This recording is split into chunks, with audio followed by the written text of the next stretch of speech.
Khidmat Demi Rakyat program to help reduce the people's cost of living. Sekijan-style paddy fields to be implemented nationwide.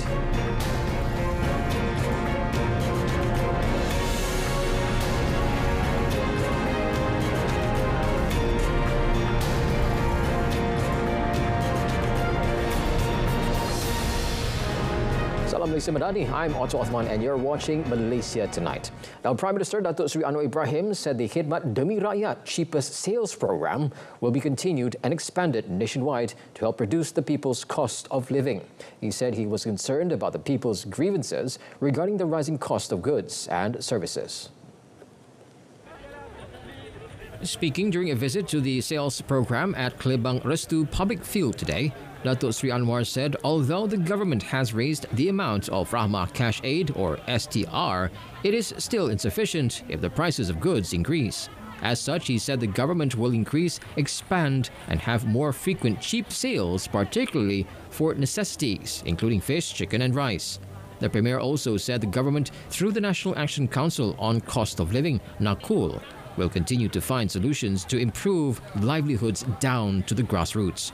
He revealed that Bukit Gantang Member of Parliament Datuk Syed Abu Hussein Hafiz Syed Abdul Fasal has been appointed to head the committee under NACOL to tackle the issue of rising food prices and cost of living.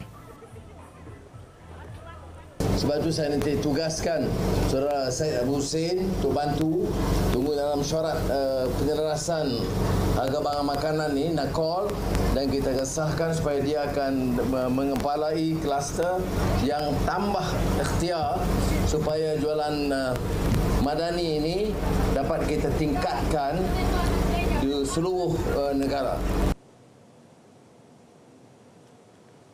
Meanwhile, the Prime Minister said he is committed to reforming the country's economy to raise the living standards of the people, and must start with the underprivileged. Datuk Seri Anwar said the targeted subsidy program, Sumbangan Asas Rahmah, SARA, announced last week, was one of the big steps to realise the idea. In a post on Facebook, he said he visited Maiden in Meru, Ipoh, today to see for himself the awareness and impact of SARA, which is targeted to help increase the purchasing power of the underprivileged to get basic items from a network of retail partners with more than 500 stores involved nationwide. He expressed hope that the initiative will be beneficial and improve the country's economy. After visiting the Khidmat Demi Rakyat cheapest sales program at Klebang Restu Public Field, the Prime Minister surveyed the Maiden Mall Meru Raya at the Perak Inland Revenue Board mobile counters for checking STR and SARA recipients. Now, the government is aiming to implement the Sekinchan-style Smart Large-Scale Paddy Field or Smart SBB practice on approximately 150,000 hectares of paddy planting area nationwide by 2030. Minister of Agriculture and Food Security, Datuk Seri Muhammad Sabu, stated that the targeted area constitutes 1/3 of Malaysia's total estimated 600,000 hectares allocated for paddy fields.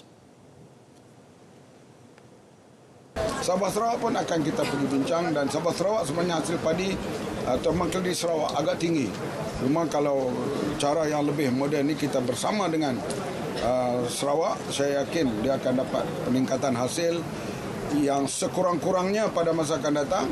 Malaysia, Sabah dan Sarawak cukup untuk beras bagi wilayah di sebelah sana. He said 10 million ringgit has been allocated for Sabah and Sarawak to open up more land for paddy cultivation to achieve Malaysia's goal of becoming a rice exporter by 2030. Datuk Seri Muhammad was met after launching the Smart SBB ala Sekinchan project in Bendang Tok Ajam, Pasir Putih. The Sultan of Johor, Sultan Ibrahim Sultan Iskandar, has consented to the appointment of his son, the Crown Prince of Johor, Tunku Ismail, as the Regent of Johor today. Now, according to the Johor Royal Court Council President, Datuk Dr. Abdul Rahim Ramli, the appointment was made in accordance with Clause 9, Bracket 1, Bracket D and Bracket 3 of the Johor State Constitution 1895.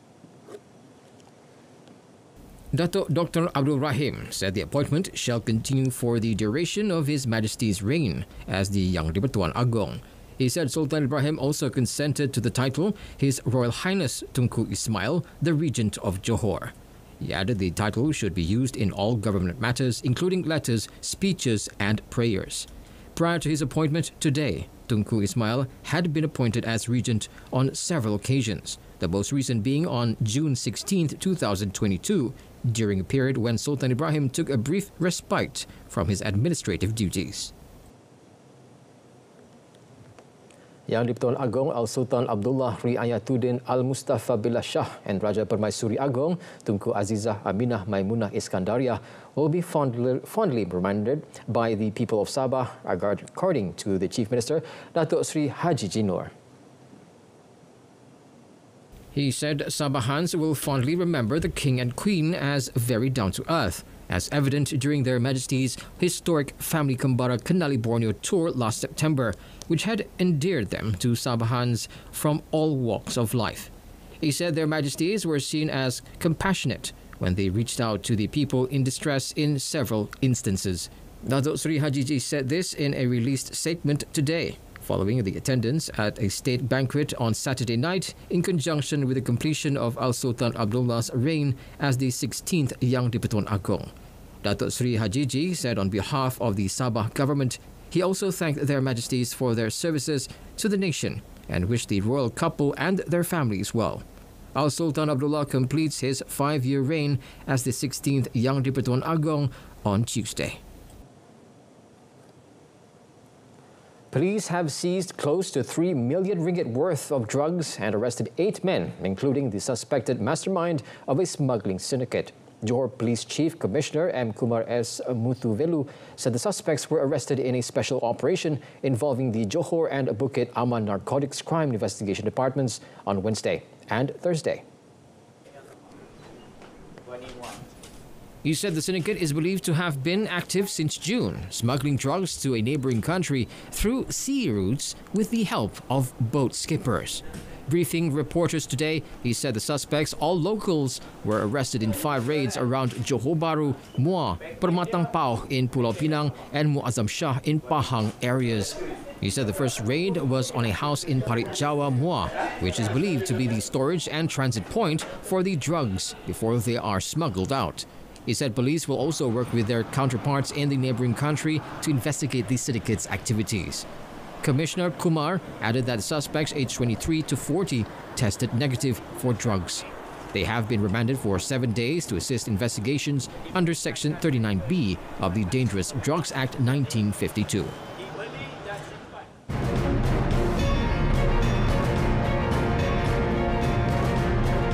Coming up next, 1.34 billion ringgit in online scam losses last year.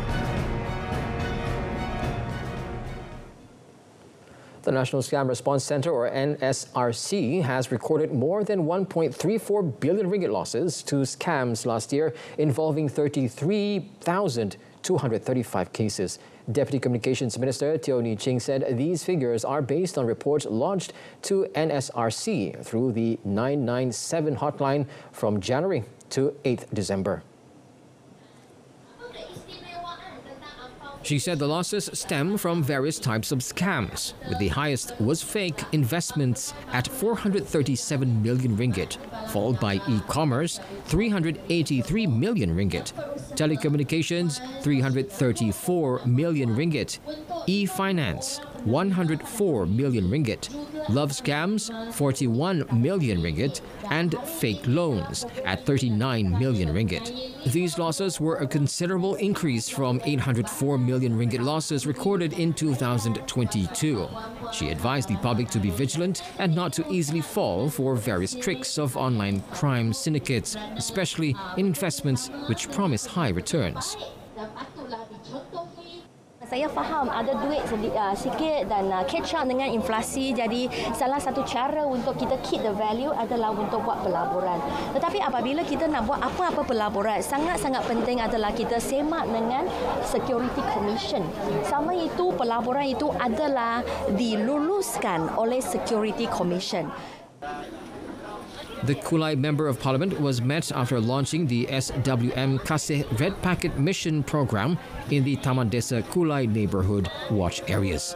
On the program, Teo said that the ministry is working with SWM Environment Sdn Bhd to support 50 low-income families during the upcoming Chinese New Year celebration. The Congress of Unions of Employees in the Public and Civil Service, QPEX, hopes that there is still room for discussion between them and the government before the new policy of non-pensionable appointment of civil servants is implemented. Its president, Dato' Adnan Mat, said QPEX believes that the existing pension system is the most suitable for civil servants' financial well-being in their retirement.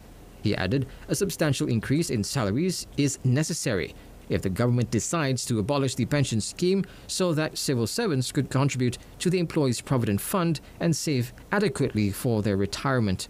Dato' Adnan said civil servants' salaries are currently just enough to get by, adding that the existing pension system serves as a crucial facility for post-retirement life. He expressed concern that the decision to abolish pension benefits would spell disaster for the civil service in the future. He said this when met at a solidarity event with QPEX president in the Eastern Zone in Kuala Nerus on Saturday night. The uptrend momentum on Bursa Malaysia is expected to continue next week, with traders remaining cautiously optimistic over external developments. Rakuten Trade Sdn Bhd Equity Research Vice President Thong Pak Leng said the brokerage firm has maintained its positive outlook, supported by attractive valuations, increase in investor confidence gauging from the higher average daily trading volume, and strong foreign buying. Nonetheless, Thong said it does not discount the possibility of profit-taking activities emerging next week. He noted that the key index staged a rebound and managed to surpass the stiff resistance level of 1,500 last Wednesday. Having posted 5 consecutive white candles, the index signals sustained buying interest, pointing towards the potential for additional upward movement. Thong said a subsequent resistance level has been identified at 1,527, and surpassing this level could signify additional upward momentum. On the flip side, he said the critical support level is set at 1,477, and any breach below this level would prompt a re-evaluation of Rakuten Trade's short-term bullish stance for the benchmark index. As such, he said Rakuten Trade anticipates the FTSE Bursa Malaysia KLCI to trend between 1,495 and 1,515 next week. The ringgit is anticipated to trade around the 4.72 to 4.73 range next week, with a limited downside as the local note is technically in an oversold position. Bank Muamalat Malaysia Berhad Chief Economist Dr. Muhammad Afzal Nizam Abdul Rashid said investors are focused on the incoming United States data, especially the US non-farm payroll or NFP in January. The NFP is expected to drop to 162,000 versus last December's 216,000. More importantly, he said the Federal Open Market Committee meeting is scheduled to be on 30th to 31st January, with most economists expecting the Federal Reserve, or FED, to maintain its status quo. He added, judging from the interest rate futures, the first interest rate cut in March has diminished from 73.6% on 11th January to 50.4% presently, which could provide support to the US dollar. SPI Asset Management Managing Director Stephen Ines meanwhile said that the post-Federal Open Market Committee press conference on 31st January could impact market expectations regarding a Q1 interest rate cut. Despite potential fluctuations, he said unless there is a significant escalation in US-China geopolitical tensions, the ringgit will unlikely depreciate substantially from current levels, especially with multiple US rate cuts already factored in this year. Malaysian companies should explore opportunities in Laos as the country is undergoing significant development, especially in infrastructure, transportation and energy. The Malaysian External Trade Development Corporation, MATRADE, said Malaysian companies related to construction, engineering and project management should explore opportunities in Laos. Trade said this in line with the current development landscape in Laos, where the government is focusing on leveraging in lengthy land borders with Myanmar, Cambodia, China, Thailand and Vietnam to transform Laos from landlocked to land-linked, further integrating the Lao economy with the larger economies in its neighborhood altogether. It said the Lao government is also looking to increasing exports of agriculture, manufactured goods and electricity to its neighbors and sees significant growth opportunities resulting from Lao-China Railway, which connects Kunming in Yunnan Province, China, with Lao capital city Vientiane. Trade therefore said Malaysian companies interested in doing business in Laos are not only eyeing market expansion in the country, but also looking at the opportunity to access and serve the other markets in the region through Laos.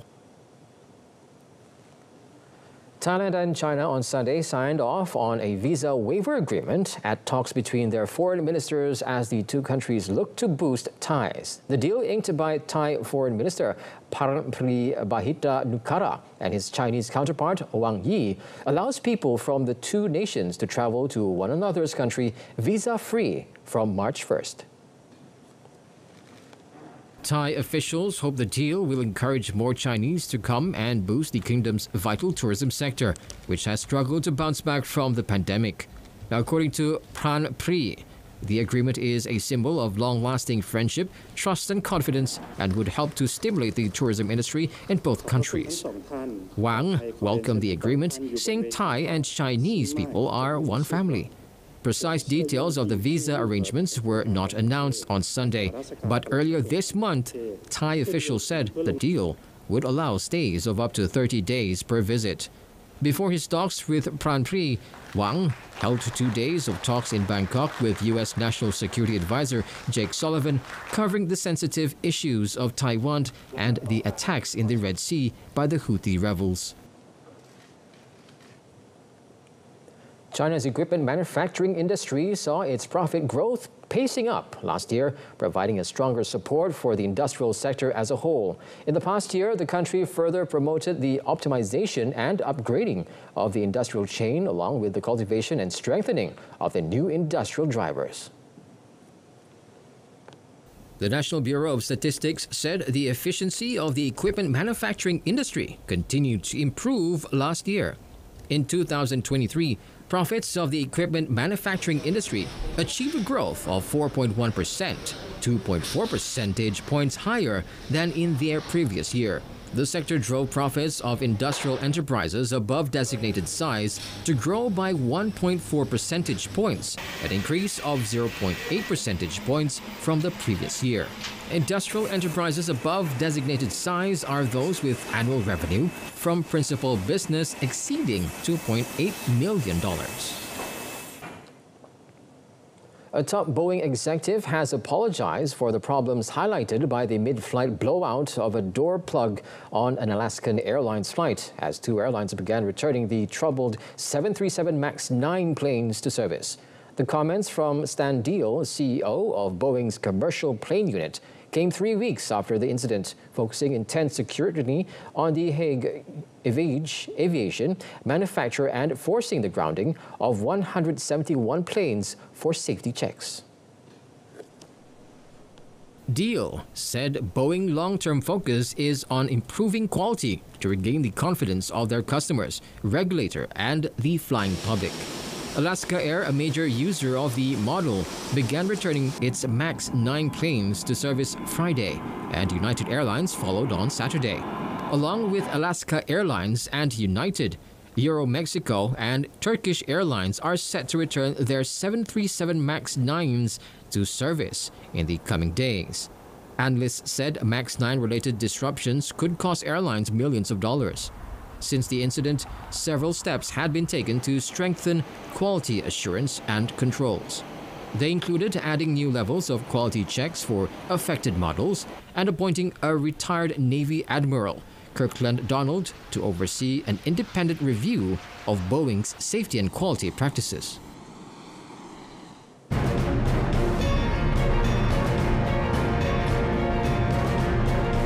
One dead in shooting at Italian church in Istanbul.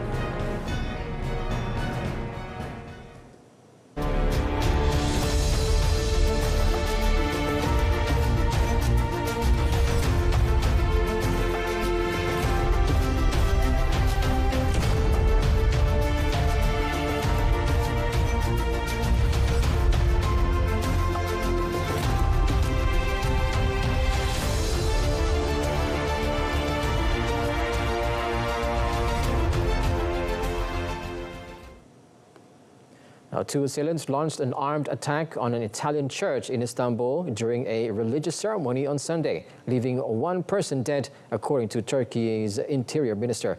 Ali Yerlikaya on social media said the attack occurred at around 11:40 a.m. local time at the Santa Maria Church in the Sarıyer district of Istanbul and was carried out by two masked men.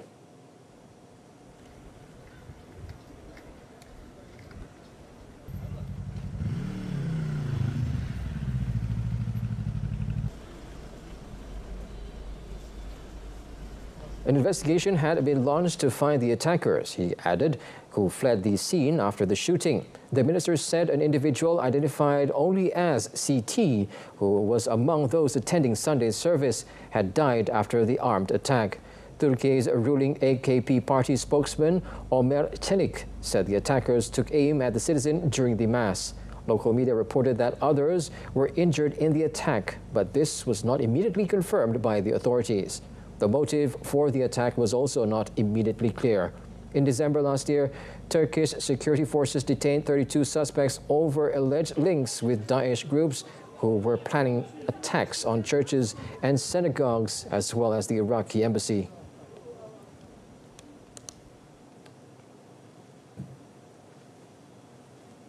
Social media platform X, formerly Twitter, will open a moderation office in Texas with an emphasis on fighting content linked to child sexual abuse. The company said the initial goal of the Trust and Safety Center of Excellence in Austin will be recruited 100 content moderators focusing on weeding out child sexual exploitation content and other violations of the platform's rules. Joe Benarak, head of business operations at X, said that it's important that they make such investments to keep stopping offenders from using X platform for any distribution or engagement with child sexual exploitation content. Benarak noted that children under 13 cannot open accounts on X, while young users aged 13 to 17 automatically default to a private setting and cannot be targeted by advertisers.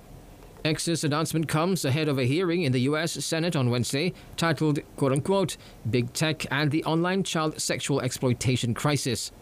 Top executives from Meta, Snap, TikTok, Discord, and X will testify in front of the Senate's Judiciary Committee. X will be represented by CEO Linda Yaccarino. X currently has more than 2,000 content moderators, both full-time employees and contractors.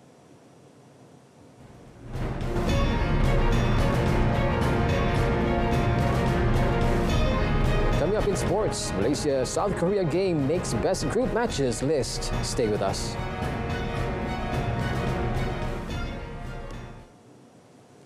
The Asian Football Federation, AFC, have listed Malaysia's 3-all draw with South Korea as one of 6 best group stage matches at the ongoing Asian Cup in Qatar. AFC selected the Group E match alongside Iraq's 2-1 upset win over Japan, Saudi Arabia's 2-1 victory over Oman, Japan's 4-2 win over Vietnam, Indonesia's 1-0 defeat of Vietnam, and Tajikistan's 2-1 win over Lebanon. AFC dubbed the Malaysia-South Korea encounter a roller coaster, which had fans on the edge of their seats. As the group stages ended on Thursday, AFC on their website on Friday said a late 1-0 loss to Bahrain on match day 2 had eliminated Malaysia with a game to spare. However, the Southeast Asians went into the game with Korea Republic looking to bow out of their first continental competition since 2007 on a huge note. It said what followed was a roller coaster of game which their supporters will talk about for years to come. Substitute Romel Morales, who just 2 minutes after coming off the bench, netted a 105th minute equalizer to seal the famous 3-all draw as Malaysia claimed another famous result against the Tiger Warriors to add to those from years gone by. AFC asked fans to quickly vote for their favorite match on their website as voting ends midnight. Seven-time Africa champions Egypt are gearing up for the crucial face-off against Democratic Republic of Congo in the Africa Cup of Nations AFCON on Sunday. Despite being injury-hit and missing the dynamism of Liverpool star winger Mohamed Salah, the Pharaohs are determined to edge closer to their 8th title in this nail-biting contest at the Stade Laurent Pacu Stadium in San Pedro.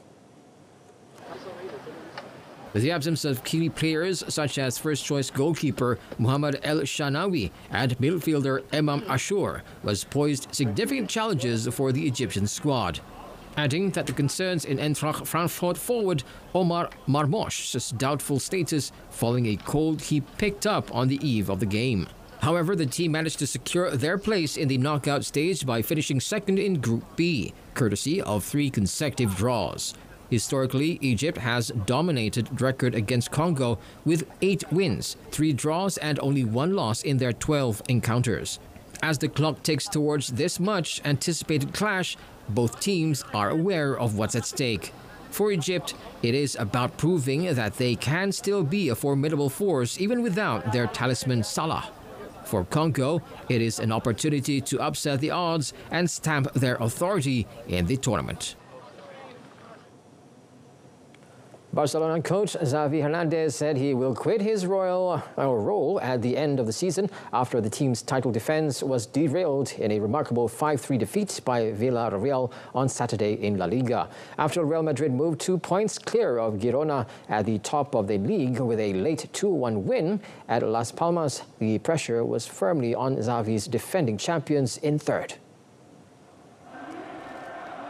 After elimination in the Copa del Rey by Atletico Bilbao this week and a thrashing by Madrid in the Spanish Super Cup final earlier in January, Xavi said he made the decision for the good of the club. Xavi, who took over in November 2021, led Barcelona to the Spanish Super Cup and league title last season with a team built around a strong defense. This year, however, they are fragile at the back, and Saturday saw Barcelona let in 5 goals in La Liga at home for the first time since 1963. Barcelona are third on 44 points, 10 behind leaders Real Madrid and 8 adrift of second-place Girona. They, however, managed to top Group H in the Champions League this season and face Napoli in the first leg of their last 16 tie next month. Xavi said even if Barcelona won the Champions League, he would not change his mind and stay. Well, that's it from us this evening in our top story. Khidmat Demi Rakyat program to help reduce the people's cost of living. Now, from the river to the sea, Palestine will be free. Thanks for watching.